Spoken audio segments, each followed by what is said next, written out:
Class 7 তমাল দাস এডুকেয়ারে তোমাদের সকলকে স্বাগত। আমি তোমাদের তাপের যে চ্যাপ্টারটা শুরু করেছি তার প্রথম ভিডিও আমার দেয়া হয়েছে, এটা আজকে দ্বিতীয় ভিডিও। এখানে আমরা আজকে তাপটা কি সেই সম্বন্ধে কিছুটা ধারণা তৈরি করব। দেখো, আমি একটা পরীক্ষা দেখাচ্ছি যেটা আমাদের শীতকালে প্রায়ই তার সম্মুখীন হতে হয়। কারণ এটা একটা পাত্র, চান করার সময় বিশেষ করে এটা আর একটা পাত্র, দুটো পাত্র, একটা এই পাত্রটা হচ্ছে এ, এই পাত্রটা হলো বি। এ পাত্রে প্রচণ্ড গরম জল নেওয়া হয়েছে যেখানে ধোঁয়া উঠছে প্রায়। বি পাত্রে অপেক্ষাকৃত অনেকটাই ঠান্ডা, যাতে হাত দিলে হাত কনকন করবে, শীতকাল তো হাত দিলে হাত কনকন করবে সেরকম জল নেওয়া হয়েছে। নিয়ে আমরা দুটোকে মিশিয়ে দিলাম। দুটোকে মিশিয়ে দিলে যেটা পেলাম, দেখা গেল যে এইটা আর একটা পাত্রেতে আমরা জলটা নিলাম, পুরো জলটাকে নিয়ে সেই জলটা দেখা গেল এইটাতে যেমন হাত দেওয়া যাচ্ছিল না, প্রচণ্ড গরম, মানে হাত দিতে ভয় করবে, হাত তো দেওয়া তো দূরের কথা, হাত দিতে ভয় করবে। দ্বিতীয় পাত্রটায় হাত দিলে মনে হচ্ছে না, হাত যেন মনে হচ্ছে প্রচণ্ড ঠান্ডা, হাত যেন কেটে নিল, মানে হাত যেন অবশ হয়ে গেল এরকম। তো এই দুটো মিশিয়ে যে জলটা পাওয়া গেল সেইটা আমাদের হাত দিলে কোনো অসুবিধা হচ্ছে না, বরং আরাম লাগছে। এই জলটাকে আমি দিলাম ঈষৎ উষ্ণ।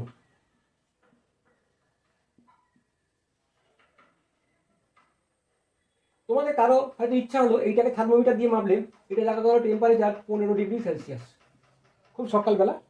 আর এইটার জলটা দেখা গেল তোমাদের ইচ্ছা হলো এইটার জলটা টেম্পারেচার প্রায় 80 ডিগ্রি সেলসিয়াস। তাহলে দেখো, এর এই যে অতি উষ্ণ অবস্থা সেখান থেকে মোটামুটি সহ্যশীল উষ্ণ অবস্থা এসছে।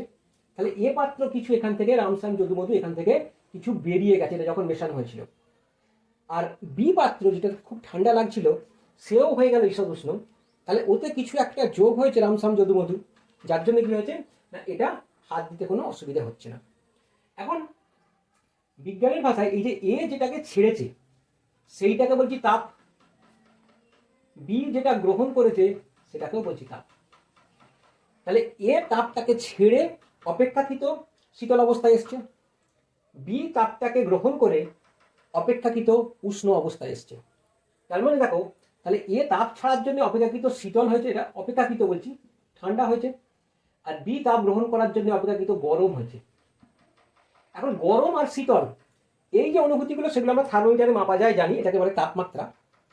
তার মানে আমি এখানে বলতে চাইছি যে দেখো, তাপ কোনো বস্তুর তাপমাত্রার পরিবর্তনের কারণটা হচ্ছে তাপ। তাহলে তাপ পরিবর্তন হলে তার তাপমাত্রার পরিবর্তন হবে। তাপমাত্রার পরিবর্তন হওয়ার জন্য তাপের আদান প্রদান হতে হবে। যে তাপ দেবে তার তাপমাত্রা কমবে, যে তাপ গ্রহণ করবে তার তাপমাত্রা বাড়বে। এখন দেখো, এখানে তাহলে এ তাপ বর্জন করেছে, তবে হচ্ছে তাহলে এটা তাপ বর্জন বলে দিই, মাইনাস তাপ।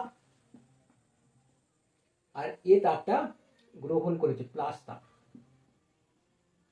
তবে সে এই অবস্থাতে এসেছে।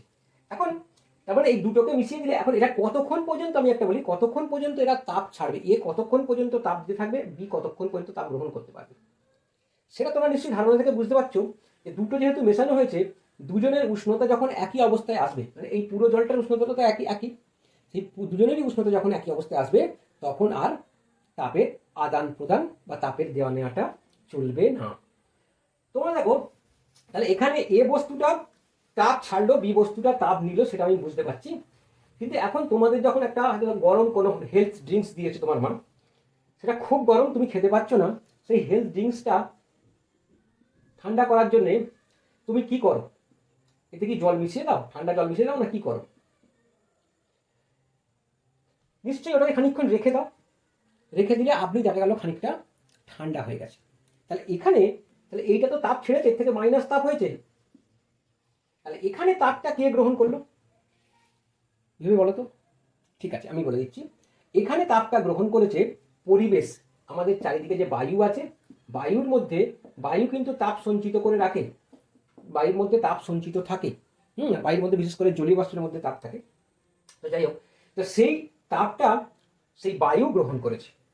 বায়ু গ্রহণ করে বুঝতে পারবো না, সেই গ্রহণ করাটা কিন্তু আমরা বুঝতে পারবো না, যেহেতু বায়ু বিশাল একটা জিনিস, তাই সে কিছুটা সামান্য তাপ গ্রহণ করলো বা সামান্য তাপ ছেড়ে দিল, সেটা কিন্তু আমরা বুঝতে পারি না। এখন আমি একটা জিনিস দেখাই, তাপের সঙ্গে, তাপ আর তাপমাত্রার সঙ্গে খুব স্বাভাবিক আমাদের একটা জিনিস, তোমাদের একটা জিনিস আমি একটুখানি বোঝানোর চেষ্টা করি। ধরো এইরকম একটা বস্তু, বিশাল একটা বস্তু আর একটা ছোট্ট বস্তু, এটা দেখা গেল যে এর তাপমাত্রাটা, তাহলে আমরা একটা একটা জিনিসের প্রথমে বলি যে তাপমাত্রা কম বেশি হলে তাপ আদান প্রদান করবে। যার তাপমাত্রা বেশি সে তাপ ছাড়বে, যার তাপমাত্রা কম সে তাপ গ্রহণ করবে। যখন তারা একই সংস্পর্শে আসবে সেটা দেখবে না কার কাছে তাপ বেশি আছে কার কাছে তাপ কম আছে। আমি এখানে একটা উদাহরণ দিয়ে দেখাই যে এখানে একটা বড় বস্তু, এর হয়তো উষ্ণতা দেখা গেল 20 ডিগ্রি সেলসিয়াস, এটা ছোট্ট একটা বস্তু, এর দেখা গেল হয়তো 50 ডিগ্রি সেলসিয়াস। তাহলে এর উষ্ণতা বেশি কিন্তু ছোট্ট, এর উষ্ণতা কম কিন্তু বড়।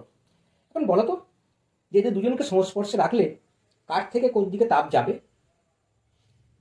দেখো সেটা বোঝার জন্য আমাদের আর একটা জিনিস, যদি এটা বুঝতে না পারো তাহলে আমরা আর একটা জিনিস আমরা দেখাই আমাদের বাস্তব অভিজ্ঞতা থেকে। ধরো এরকম একটা ট্যাঙ্ক আছে, তার সঙ্গে ছোট্ট একটা নল যোগ করা আছে।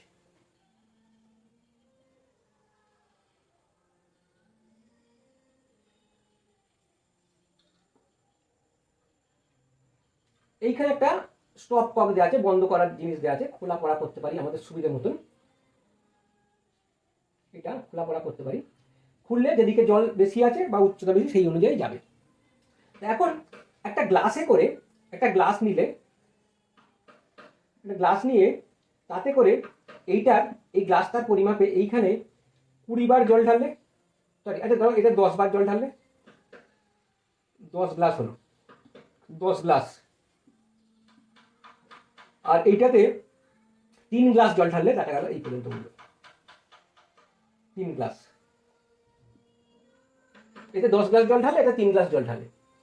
এখন দেখি বোঝা যাচ্ছে যে এইটা 3 গ্লাস যেখানে জল ঢালা হয়েছে তার উচ্চতাটা বেশি, যেহেতু এটা সরু নল। আর 10 গ্লাস যাতে জল ঢেলেছি সেটার উচ্চতাটা কম, যেহেতু এটা বড় জায়গা। তা এখন তোমাদের অভিজ্ঞতা থেকে বলো তো, যদি আমি এইটাকে খুলে দিই, স্টপকটাকে খুলে দিই, কোন দিক থেকে জলটা কোন দিকে যাবে?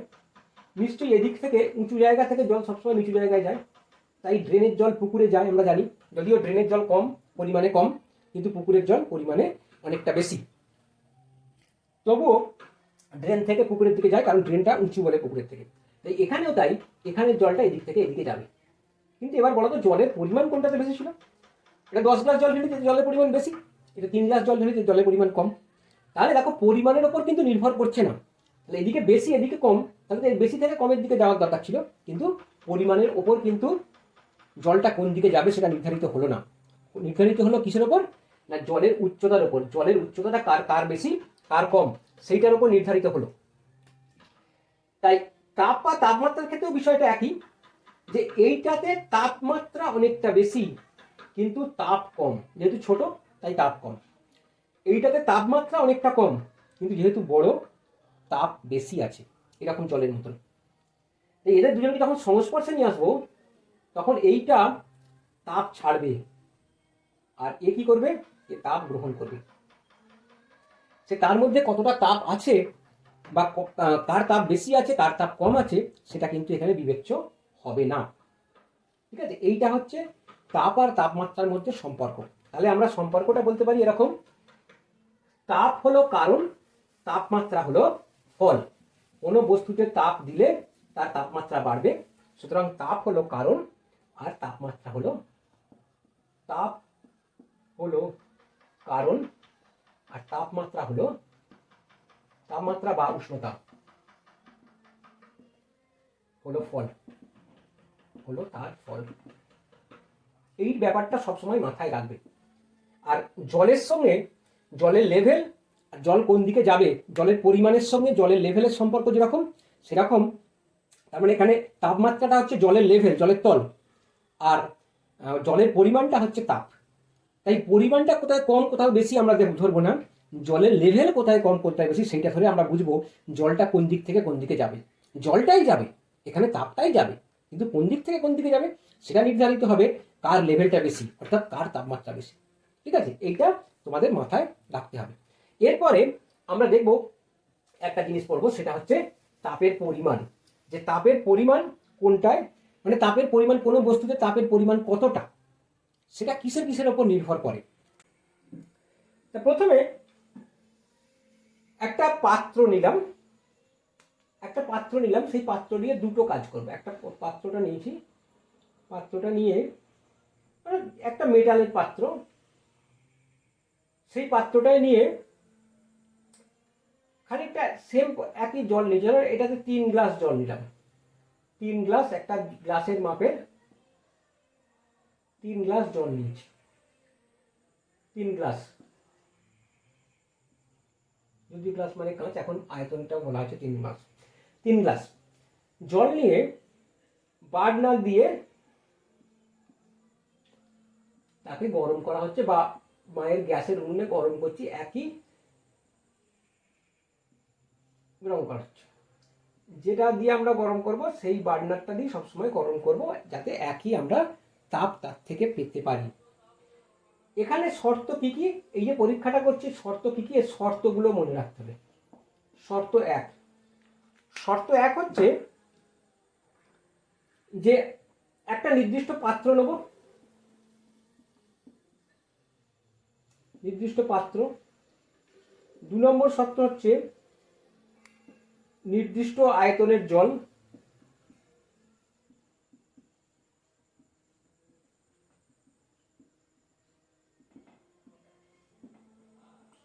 3 নম্বর হচ্ছে একটা স্টপ ওয়াচ লাগবে, স্টপ ওয়াচ দিয়ে সময় মাপবো, স্টপ ওয়াচ দিয়ে সময় মাপতে হবে, সময় পরিমাপ এটা করতে হবে। 4 নম্বর থার্মোমিটার দিয়ে তাপমাত্রা মাপবো,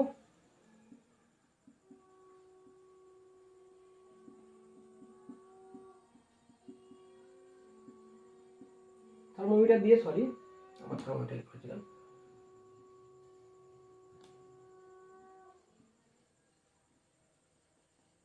তাপমাত্রা পরিমাপ করতে হবে। এই শর্তগুলো লাগবে। আর যদি পড়তে পড়তে কিছু শর্ত মনে হয় সেটা বলবো। তো এখানে জল আছে, তরল আছে, সেই তরলটাকে, তরল মানে এখানে জল নিয়েছি, তরলটাকে উত্তপ্ত করা হবে। তার আগে থার্মোমিটারকে, একটা স্ট্যান্ডের সাহায্যে একটা থার্মোমিটার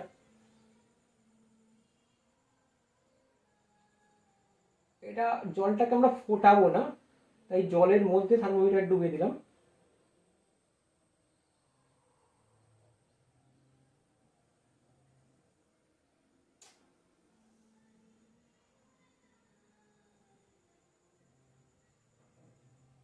স্ট্যান্ডটা এইখানে দিয়ে দিই। এই থার্মোমিটার এরকম তাকে এরকম ডোবানো আছে। এখন যেটা দেখা গেল কি, আমি এটাকে জলটা যখন গরম করছি, আচ্ছা তার আগে বলি, এই সময় ঘরের উষ্ণতা ধরে নিচ্ছি, ঘরের উষ্ণতা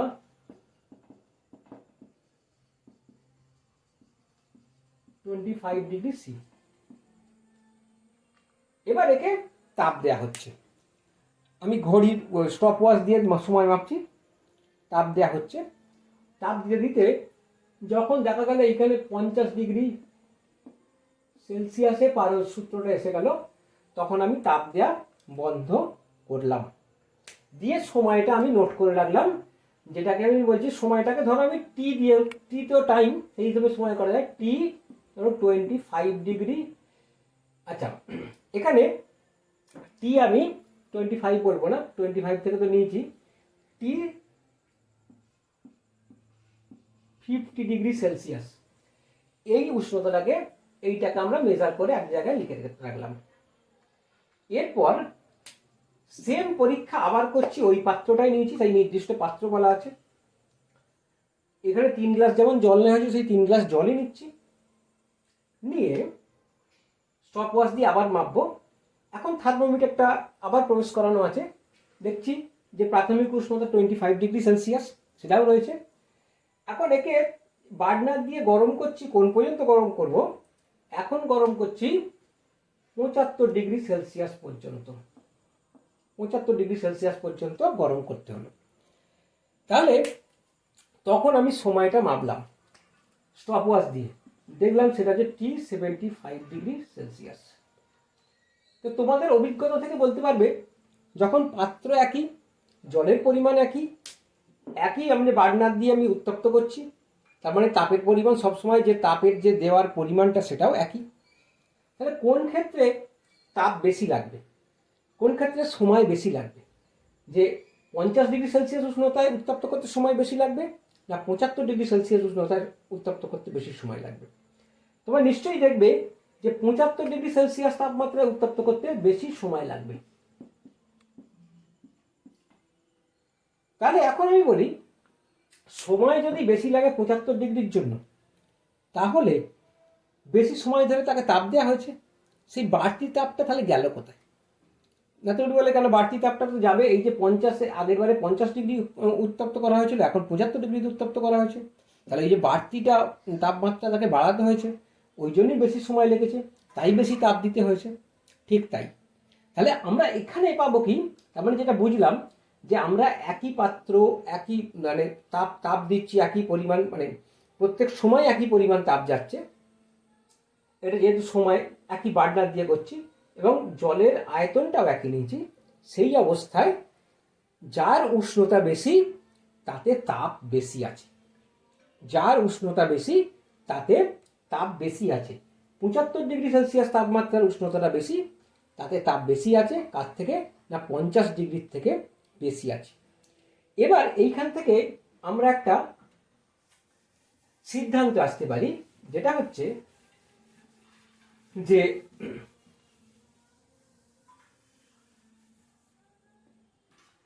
একই পরিমাণ পদার্থে যার উষ্ণতা বেশি, একই পরিমাণ পদার্থে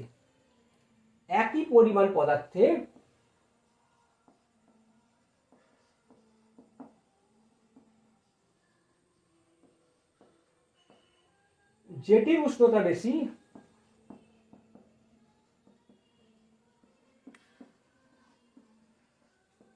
তার তাপের পরিমাণ বেশি।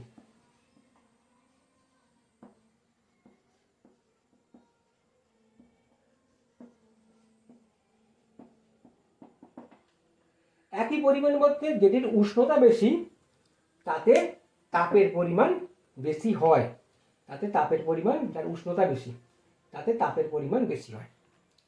এইটা মাথায় রাখতে হবে। আমি কিন্তু বলেছি একই পরিমাণ পদার্থ, এটা খুব ভাইটাল। ভিন্ন পরিমাণ পদার্থ, আমি যেমন একটু আগে দেখাচ্ছিলাম, একটা বড় বস্তু, একটা ছোট বস্তু, তার উষ্ণতা বেশি, ছোট বস্তুর উষ্ণতা বেশি, কিন্তু তাতে তাপটা কম আছে।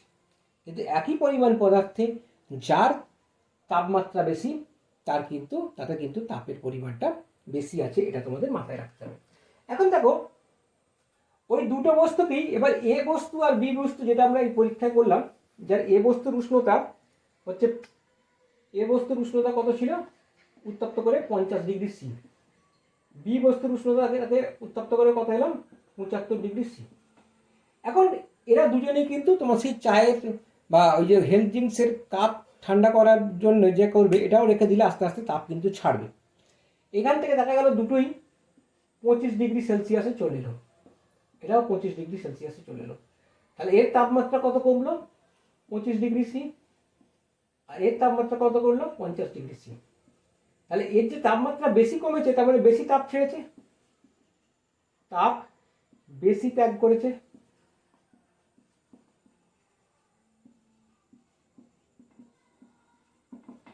তাহলে এখান থেকে আমরা বলতে পারি, যার একই পরিমাণ পদার্থ, যার উষ্ণতা বেশি, সে স্বাভাবিক অবস্থায় আসতে গেলে সে বেশি তাপ ছাড়বে। তার মানে একই পরিমাণ পদার্থ, যাকে আমরা স্বাভাবিক অবস্থা থেকে একটা বেশি উষ্ণতায় নিয়ে যাব, তাতে তাপ বেশি দিতে হবে, আবার সে বেশি উষ্ণতা থেকে স্বাভাবিক উষ্ণতা যখন ফেরত আসবে, তখন তাপ বেশি ছাড়বে। এই বিষয়টা মাথায় রাখতে হবে। আর একটা জিনিস আমি দেখো, একই পরিমাণ আমি জল নিয়েছি, মনে করো 10 গ্রাম জল নিয়েছি, একটা পরীক্ষা করলাম যার স্বাভাবিক উষ্ণতা 25°C থেকে বৃদ্ধি করে 50°C পর্যন্ত করা হলো, দিয়ে তাতে আমি দেখলাম এক্স পরিমাণ তাপ লেগেছে। এই এককগুলো আমরা পরে শিখব। 2 নম্বর, আর একটা পরীক্ষা করলাম যেখানে স্বাভাবিক উষ্ণতা 25°C থেকে বৃদ্ধি পেয়ে 75°C পরিণত হয়েছে। এখানে দেখলাম ওয়াই পরিমাণ তাপ লেগেছে, এটা তাপ। তাহলে এখন এখান থেকে আমি দেখবো কি এখানে কত °C উষ্ণতা বেড়েছে, না এখানে 25 থেকে 50 মানে 25° বেড়েছে, এখানে 25 থেকে 75 মানে 50° বেড়েছে, দ্বিগুণ পরিমাণ বেড়েছে। আমি দেখবো কি এখানে তাপের পরিমাণও ওয়াই এর ক্ষেত্রে দ্বিগুণ লেগেছে এক্স এর তুলনায়। অর্থাৎ আমি দেখবো অন্যান্য অবস্থাগুলো যদি স্থির থাকে তাহলে দেখতে পাবো পরবর্তীকালে আমরা দেখবো এগুলো 2x = y। অর্থাৎ এইটার ক্ষেত্রে যে পরিমাণ তাপ দিতে হয়েছে এইটার ক্ষেত্রে তার দ্বিগুণ পরিমাণ তাপ দিতে হয়েছে। তাহলে এখান থেকে আমরা যেটা কনক্লুশন করলাম যে কোনো বস্তুর যদি উষ্ণতা বৃদ্ধি করি তাহলে তাপ লাগবে, এবং যতটা উষ্ণতা বৃদ্ধি করব তত বেশি পরিমাণে তাপ লাগবে। যদি আমি 10° উষ্ণতা বৃদ্ধি করার জন্য সেই বস্তুটার যদি সাপোজ যতটা তাপ লাগবে আমি যদি এক্সই ধরি, তাহলে তার 20°C উষ্ণতা বৃদ্ধি করার জন্য সেই বস্তুটারই তার দ্বিগুণ পরিমাণ তাপ লাগবে। যদি অন্যান্য অবস্থাগুলো স্থির থাকে সেটা 2x পরিমাণ তাপ লাগবে। এবার আমরা আর একটা পরীক্ষা দেখি, পরীক্ষা 2। এখানেও একই জিনিস করা হবে, একটা বিকারেতে জল নেবো। পরীক্ষাটা দুটো ধাপে করা হবে। বিকারেতে জল নেওয়া হবে, ধরো এটা টেবিলের উপরে বিকারটা রয়েছে, সাপোজ এইখান দিয়ে বার্নার দিয়ে তাপ দেওয়া হচ্ছে, একটা তার জালির ওপর আছে এটা, সেই তার জালিটা একটা স্ট্যান্ড, এটা স্ট্যান্ডের ওপর রয়েছে, এটা একটা টেবিল, এটা বার্নার এখান দিয়ে গেছে। আচ্ছা এখানে একটা স্ট্যান্ড, সেই স্ট্যান্ডেতে একটা থার্মোমিটার ধরে রাখার ব্যবস্থা আছে, এটা একটা থার্মোমিটার প্রবেশ করানো আছে।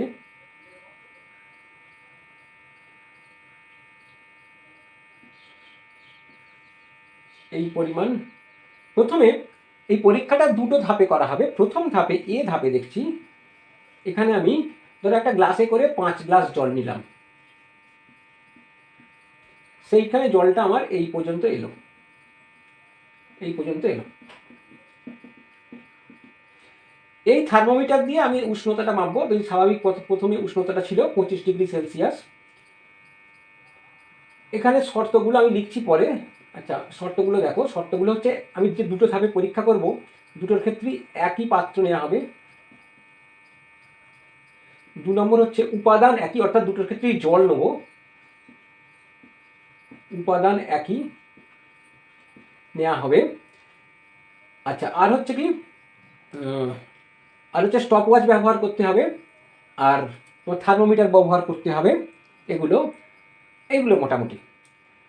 এখন এখানে 5 গ্লাস জল নিয়ে আমি এইটার উষ্ণতাটা একটা নির্দিষ্ট 25°, স্বাভাবিক উষ্ণতা 25° আছে, ধরো স্বাভাবিক উষ্ণতা মানে প্রথম 25°C উষ্ণতা ছিল, সেইটাকে উষ্ণতাটাকে বাড়িয়ে যাই 50° এলো, তখন আমি স্টপ ওয়াচটা 25° যখন ছিল বার্নার দিয়ে তাকে গরম করতে শুরু করছি, যখন স্টপ ওয়াচটা চালাচ্ছি, তারপরে 50° দেখবে থার্মোমিটার যেই মাত্র 50° দেখালো তখনই স্টপ ওয়াচটা বন্ধ করে দিলাম।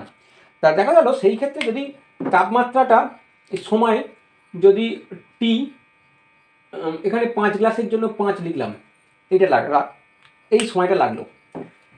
এরপরে আমরা এই পরীক্ষাটাই করব, 5 গ্লাসের জায়গায় আমরা এখন 10 গ্লাস জল নিচ্ছি। এটা পরীক্ষা বি করলাম, 10 গ্লাস জল নিলাম, তারও উষ্ণতা 5°C থেকে 50°কে উন্নীত করা হবে। তাহলে এখন জলের পরিমাণটা বেড়ে গেছে। এবার এই উপাদান পাত্র একই আছে, জল উপাদান একই আছে, স্টপ ওয়াচ ব্যবহার করছি। এবার বার্নারটা যখনই সুইচ অন করা হলো সঙ্গে সঙ্গে স্টপ ওয়াচ চালু করা দেওয়া হলো। 50°তে যে মাত্র ছিল সেই সময় স্টপ ওয়াচটা বন্ধ করে দিলাম, দিয়ে দেখা গেল টি, এটা 10 গ্লাস হলো, T10 লিখলাম। এখন কার ক্ষেত্রে সময়টা বেশি লেগেছে? আচ্ছা এখানে বার্নার একই, আর একটা শর্ত বলে দিই এখানে 3 নম্বর, একই বার্নার, তার মানে একই পরিমাণে সে তাপ দিয়ে যাচ্ছে, কোনোটাতে বেশি তাপ, কোনো পরীক্ষায় বেশি তাপ, কোনো পরীক্ষায় কম তাপ, এরকম নয়, সে একই রকমভাবে তাপ দিয়ে যাচ্ছে। এই অবস্থায় প্রথম 5 গ্লাস জলের ক্ষেত্রে যদি T5 সময় লাগে, 10 গ্রাম জলের ক্ষেত্রে যদি 10 গ্লাস জলের ক্ষেত্রে যদি T10 সময় লেগে থাকে, তাহলে আমরা অবশ্যই দেখব যে 10 গ্লাস জলের ক্ষেত্রে যে সময়টা লেগেছে সেই সময়টা 5 গ্লাস জলের থেকে অনেকটা বেশি, T5 এর থেকে 10 গ্লাস জলের ক্ষেত্রে লাগা সময়টা বেশি। এখন এখানে যদি ঠিকঠাকভাবে পরিমাপ করা যায় দেখা যাবে কি এখানে প্রায় দ্বিগুণ সময় লেগেছে। এখানে 5 গ্লাস জলের জন্য যত সময় লেগেছিল এখানে 10 গ্লাস জলের জন্য তার দ্বিগুণ সময় লেগেছে, যেহেতু একই বার্নার দিয়ে উত্তপ্ত করছি, একই পাত্র নিয়েছি, উপাদান একই। এখন এইটা থেকে কি সিদ্ধান্ত করব? আচ্ছা, এরপরে বলি যে ওই যে জলটা, আগেকার যে জলটা ছিল, এ পরীক্ষার জলটা 5 গ্লাস জল আর বি পরীক্ষার যে জলটা 10 গ্লাস জল, এদেরকে যদি আলাদা করে দুটো জায়গায় রেখে দিলে আস্তে আস্তে তারা কিন্তু স্বাভাবিক উষ্ণতায় চলে আসবে। এখন তার মানে কি, এটা তাপটা ছাড়ছে, যে পরিমাণ তাপ গ্রহণ করছে সেই তাপটা ছেড়ে দিয়ে সে স্বাভাবিক অবস্থায় আসছে। এটা থেকে একটা প্রমাণ যে তারা সত্যি করে তাপটা গ্রহণ করেছিল, এটা বোঝা যায়, নয় তাপটা ছাড়বে কেন। এখন এখানে আমরা একটা জিনিস পেলাম যে তার মানে এই যে জিনিসটাকে আমরা গরম করছি, যে উপাদানটাকে আমরা গরম করছি, তার তাপমাত্রা বাড়াচ্ছি, তার পরিমাণের ওপর কত তাপ লাগবে সেটা নির্ভর করছে। সাধারণভাবে দেখা যাচ্ছে কি পরিমাণ যত বেশি হবে তাপ তত বেশি লাগবে, পরিমাণ যত কম হবে তাপ তত কম লাগবে। কি করতে না, একই উষ্ণতায় নিয়ে যেতে। তাহলে এখানে আমরা পরিমাণের ওপর মানে তাপ, তার যে গৃহীত তাপই বলো সে যতটা তাপ নেবে বা তাপ ছাড়াই বলো সেটা কিন্তু সমানুপাতিক। ঠিক আছে, নেক্সট আমরা এবার আর একটা পরীক্ষা করি, যে পরীক্ষায় আমরা এবার পরীক্ষার বিষয়টা এরকমই থাকবে, এই পরীক্ষাটা এরকমই থাকবে, মানে অ্যাপারেটাসগুলো আমরা এখানে দুটো উপাদান নেব, পাত্রটা একই, আমাদের এখানে শর্ত হচ্ছে পাত্র একই হবে, পাত্র একই, 2 নম্বর বার্নার একই, অর্থাৎ একই তাপ দেবে সবসময়, থার্মোমিটার ব্যবহার করতে হবে, স্টপওয়াচ ব্যবহার করতে হবে, শুধু উপাদান হবে আলাদা। দুটো পরীক্ষা করব, উপাদান বিভিন্ন রকম নেব, উপাদান পৃথক, স্টপওয়াচ লাগবে আর তোমার থার্মোমিটার লাগবে। তো একইভাবে এটাকেও এই যে বার্নার দিয়ে উত্তপ্ত করা হচ্ছে, প্রথমে আমি বলে নিই, প্রথমে এখানে যে উপাদানগুলো নেওয়া হয়েছে, মনে করো জল নেওয়া হয়েছে আর দুধ নেওয়া হয়েছে, জল নেওয়া হয়েছে আর দুধ নেওয়া হয়েছে, তা পরিমাণটা কিন্তু একই। এখানে আর একটা জিনিস বলে দিই, উপাদানের পরিমাণ, উপাদানটা পৃথক কিন্তু উপাদানের পরিমাণ একই, উপাদানের পরিমাণ একই, এইটা নেওয়া হয়েছে। এবার এটাকে প্রথমে জল দিয়ে তাকে উত্তপ্ত করা হচ্ছে, পরিমাণ একই, একই পরিমাণ, সে 5 গ্লাস বা 10 গ্লাস যাই হোক না কেন একই পরিমাণ, ধরো মাঝামাঝি একটা জায়গায় 7 গ্লাস নিয়ে করা হচ্ছে, 7 গ্লাস নিয়ে তাকে উত্তপ্ত করা হচ্ছে। একটা স্ট্যান্ড, এইখানে এটা স্ট্যান্ডটা রয়েছে থার্মোমিটারটাকে ধরার জন্য, আর রাফ একটা স্কেচ তাড়াতাড়ি আঁকার জন্য এরকম। তা প্রথমে আমি এর ক্ষেত্রে যে পরীক্ষাটা করবো সেটা মনে করো জল নিয়ে পরীক্ষাটা করছি।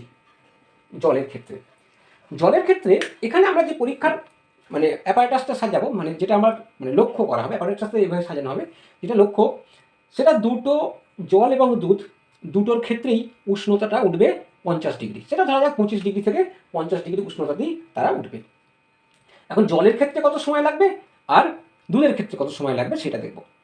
তা প্রথমে আমি জলের ক্ষেত্রে জলটাকে নিয়ে পরীক্ষা করছি, সেখানে তার স্বাভাবিক উষ্ণতা 25 ডিগ্রি সেলসিয়াস থেকে উন্নীত হয়ে 50 ডিগ্রিতে যাবে। তা যখনই আমি বার্নারটা জ্বালালাম তখনই স্টপওয়াচটাকে অন করে দেওয়া হলো, দিয়ে দেখা হচ্ছে পালস সূত্রটা কখন কোথায় যাচ্ছে, দিয়ে যেই মাত্র 50 ডিগ্রিতে এলো তখন তাকে বন্ধ করে দিয়ে সময়টা কত হচ্ছে সেটা দেখা গেল। এটা মনে করো টি জল, মানে জলের জন্য যে সময় লেগেছে সেটা টি জল দিলাম। 2 নম্বর পরীক্ষাটা করা হলো, অর্থাৎ বি পরীক্ষা, এটা দুধ নিয়ে পরীক্ষাটা করা হচ্ছে, দুধ নিয়ে পরীক্ষাটা করা হলো। এখানেও একই পরিমাণ দুধ নেওয়া হয়েছে, তাহলে বলেছি উপাদানের পরিমাণটা একই, একই উপাদান পৃথক, জল আর দুধ, পরিমাণ একই, অর্থাৎ একই পরিমাণ নেওয়া হয়েছে, বার্নার একই, পাত্র একই। তা দুধ নিয়ে একেও 25 ডিগ্রি সেলসিয়াস টেম্পারেচার থেকে 25 ডিগ্রি থেকে উষ্ণতাটা বাড়াতে হচ্ছে, বাড়িয়ে 50 ডিগ্রি করা হবে। 25 ডিগ্রি যখন ছিল তখন স্টপ ওয়াচটাকে চালিয়ে দেওয়া হলো, বার্নারটা যখন চালানো হলো, তারপরে 50 ডিগ্রি পর্যন্ত ওয়েট করা হলো। 50 ডিগ্রিতে যেই মাত্র গেল তখন সঙ্গে সঙ্গে স্টপ ওয়াচ বন্ধ করে দেওয়া হলো। স্টপ ওয়াচটা আগে বন্ধ করতে হয়, বার্নারটা তারপর। স্টপ ওয়াচ বন্ধ করে দেওয়ায় যে সময়টা লাগলো সেটা মনে করি দুধ হলো। এখন এবার তোমাদের স্বাভাবিক অভিজ্ঞতা বা বাড়িতে যারা রান্না করেন তাদের থেকে যদি তুমি জানতে চাও তাহলে দেখবে যে দুধের ক্ষেত্রে সময়টা কম লাগবে, অর্থাৎ টি দুধ এইটার ক্ষেত্রে সময়টা কম লেগেছে, টি জলের ক্ষেত্রে সময়টা বেশি লেগেছে। তার মানে আমি এটা যেটা বলতে চাই, দেখো এখানে যে পাত্র দিয়ে উত্তপ্ত, যে পাত্রটা নিয়ে উত্তপ্ত করা সেই পাত্রটা একই, ওখানে পরিমাণটা একই নেওয়া হয়েছে, উষ্ণতাও একই তৈরি করা, মানে উষ্ণতারও ডিফারেন্স একই, 25 থেকে 50, উষ্ণতার বৃদ্ধিটাও একই, শুধু তফাৎটা কি উপাদানের তফাৎ। তার মানে এখানে আরেকটা জিনিস প্রথমে বলি, যে এই যে দুধের ক্ষেত্রে কম সময় লাগলো, তা দুধের ক্ষেত্রে কম সময় লাগলো মানে এখানে কম তাপ দিতে হয়েছে, 50 ডিগ্রি তাপমাত্রা পর্যন্তই উঠেছে, কিন্তু দিতে হয়েছে কম তাপ দিতে হয়েছে। তার মানে দুধকে কম তাপ দিলে সে যে উষ্ণতায় উঠবে সেই একই উষ্ণতায় তুলতে গেলে জলকে বেশি তাপ দিতে হবে। তার মানে উপাদানের উপর নির্ভর করছে। এখানে আমি উপাদানটা কি সেটার উপর নির্ভর করছে, কিন্তু উপাদানের পরিমাণটা একই নিয়েছি, উষ্ণতা বৃদ্ধি একই হচ্ছে, শুধু উপাদানের তফাতের জন্য তাপ কোথাও বেশি লাগছে কোথাও কম লাগছে। ঠিক আছে, তা এই বিভিন্ন উপাদানের জন্য বিভিন্ন তাপ লাগে, এটা আমরা জানলাম। এবার তাহলে আমরা দেখি যে আমরা এই তিনটে পরীক্ষা থেকে কি কি জিনিস জানলাম। 1 নম্বর, যে একটা বস্তুরকে উত্তপ্ত করতে গেলে তিনটে বিষয় লাগছে, তিনটে পরীক্ষা থেকে আমরা পাচ্ছি। 1 নম্বর হচ্ছে তার উষ্ণতা বৃদ্ধি কত করছি, উষ্ণতা বৃদ্ধি কতটা করা হচ্ছে, যত বৃদ্ধি করবো তত তাপ লাগবে। 2 নম্বর হচ্ছে পরিমাণটা কত, পরিমাণ যত বাড়ানো হবে তত তত বেশি তাপ লাগবে পরিমাণের ওপর। আর 3 নম্বর হচ্ছে উপাদানের উপর।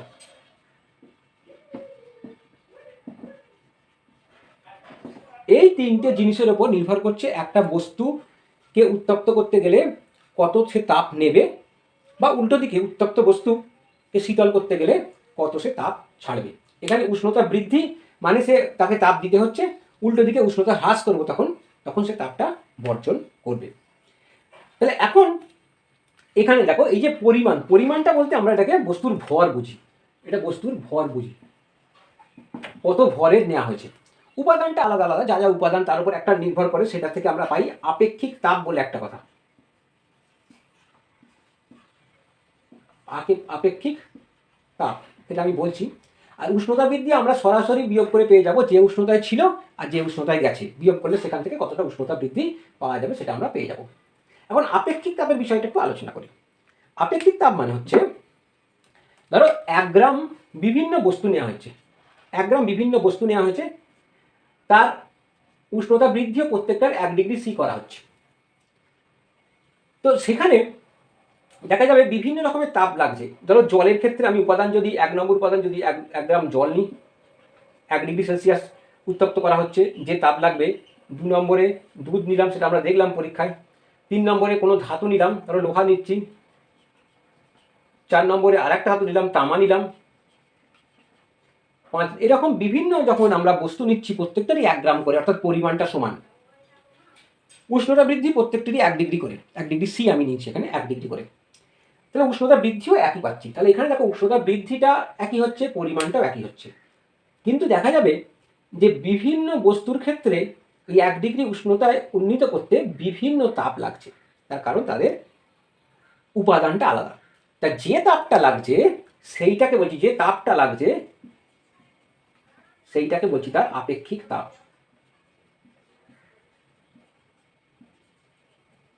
দুধের ক্ষেত্রে আপেক্ষিক তাপ সেটা, লোহার ক্ষেত্রে আপেক্ষিক তাপ সেটা, কিন্তু মানটা আলাদা আলাদা, কিন্তু প্রত্যেকের ক্ষেত্রে বিষয়টাকে বলছি আপেক্ষিক তাপ। তাহলে সংজ্ঞা হিসেবে কি বলতে পারি না, 1 গ্রাম ভরের কোনো বস্তুর উষ্ণতা 1 ডিগ্রি সি বৃদ্ধি করতে যে তাপ লাগে তাকে আমরা তার আপেক্ষিক তাপ বলবো। কিন্তু এখানে আমরা ইউনিট ব্যবহার করেছি, তাই আমরা বলবো সিজিএস পদ্ধতিতে। এটা জানো গ্রামটা হচ্ছে সিজিএস পদ্ধতি, ডিগ্রি সেলসিয়াস তোমার সিজিএস পদ্ধতির তাপমাত্রা একক বলেছিলাম আমি। সিজিএস পদ্ধতিতে তার আপেক্ষিক তাপ হলো তত। তাহলে কি বললাম, 1 গ্রাম কোনো বস্তুর উষ্ণতা 1 ডিগ্রি সেলসিয়াস বৃদ্ধি করতে যে তাপ লাগে সেই পরিমাণটাকে তার সিজিএস পদ্ধতিতে আপেক্ষিক তাপ বলছি। তাহলে যদি কোনো পদ্ধতি যদি ব্যবহার না করি, যে কোনো পদ্ধতির জন্য যদি আমরা ব্যবহার করতে যাই, তখন তাহলে এককগুলো দেবো না, গ্রাম দেবো না, ডিগ্রি সি দেবো না। সেক্ষেত্রে কি হবে না, আপেক্ষিক তাপের সংজ্ঞাটা তাহলে আমি এখানে লিখি, 1 গ্রাম ভরের কোনো বস্তুর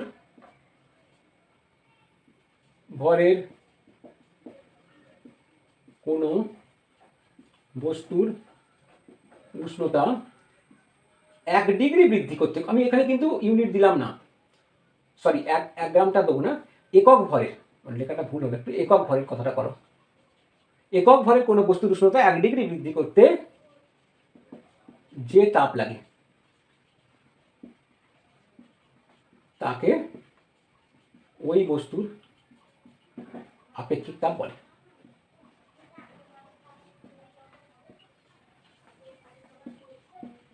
সেইটা হচ্ছে আমাদের উপাদানের উপর নির্ভর করে। এই আপেক্ষিক তাপটা বিভিন্ন তারতম্যের জন্য, যে একই বস্তু একই পরিমাণ বস্তু একই উষ্ণতা বৃদ্ধি করার জন্য বিভিন্ন তাপ লাগে। জলের আপেক্ষিক তাপ সব থেকে বেশি 1। এর এককটা কি না, সিজিএস পদ্ধতিতে এককটা আমরা বেশি ব্যবহার করি। সিজিএস পদ্ধতিতে একক হচ্ছে প্রতি গ্রাম, অর্থাৎ ডিগ্রি ক্যালোরি পার ডিগ্রি পার গ্রাম, অর্থাৎ এটাকে লেখা হয় ক্যালোরি ডিগ্রি সি ইনভার্স গ্রাম ইনভার্স। এই ইনভার্সগুলো তোমাদের অঙ্কের চ্যাপ্টারে কিছুদিন পরে পড়বে তোমরা। আচ্ছা, এখানে ক্যালোরিটা আমি ব্যবহার করেছি। এবার ক্যালোরিটার বিষয়টা আসি না, সিজিএস পদ্ধতিতে তাপের একককে বলা হয় ক্যালোরি।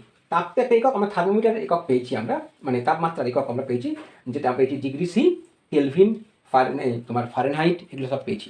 এই তাপের একক কী হবে, তাপেরও তেমনি একক রয়েছে। সিজিএস পদ্ধতিতে তাপের একক হলো ক্যালোরি, আর এসআইতে হলো জুল।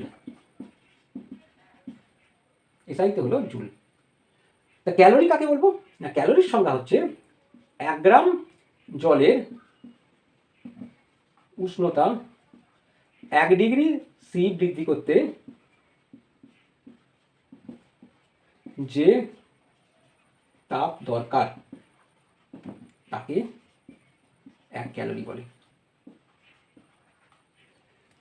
তাকে 1 ক্যালোরি বলে। প্রকৃতপক্ষে এইটাই একক ভরের এখানে আপেক্ষিক তাপের সঙ্গে সমান হয়ে যাচ্ছে, কারণ এখানে 1 ক্যালোরি তাপ 1 গ্রাম ভরের বস্তুর 1 ডিগ্রি সেলসিয়াস বৃদ্ধি করতে দরকার লাগে। আচ্ছা, এটা বিজ্ঞানীরা দেখেছেন আরেকটু সঠিকভাবে ক্যালোরির এককটা পাওয়া যাবে। এই 1 ডিগ্রিটা যদি বৃদ্ধিটা এরকম হয় 14.5 ডিগ্রি সি থেকে 15.5 ডিগ্রি সি, এই পরিমাণ এইখানে যদি 1 ডিগ্রি বৃদ্ধি হয় তাহলে সঠিকভাবে 1 ক্যালোরিটা পাওয়া যায়। এটা বিজ্ঞানীরা পরীক্ষা করে দেখেছেন। তো স্বাভাবিক ক্ষেত্রে আমরা 1 ডিগ্রি বলবো, অত স্পেসিফিক্যালি বলার দরকার নেই। আর এসআই পদ্ধতিতে একক যে জুল, সেই জুলের সংজ্ঞা কিন্তু আমরা এখান থেকে পাই না। জুলের সংজ্ঞা আমরা অন্য জায়গা থেকে পাবো, সেটা আমরা ক্লাস 9-এ শিখব। তাহলে এখানে আমরা কি কি শিখলাম না, কোনো বস্তুর তাপ কি কি বিষয়ের উপর নির্ভর করে, তাপের একক কি কি, আপেক্ষিক তাপের একটু বিষয় শিখলাম, এইগুলো পরীক্ষার মাধ্যমে শিখেছি। তাহলে এখানে আমার দ্বিতীয় ভিডিও তোমাদের এখানেই আমি শেষ করছি।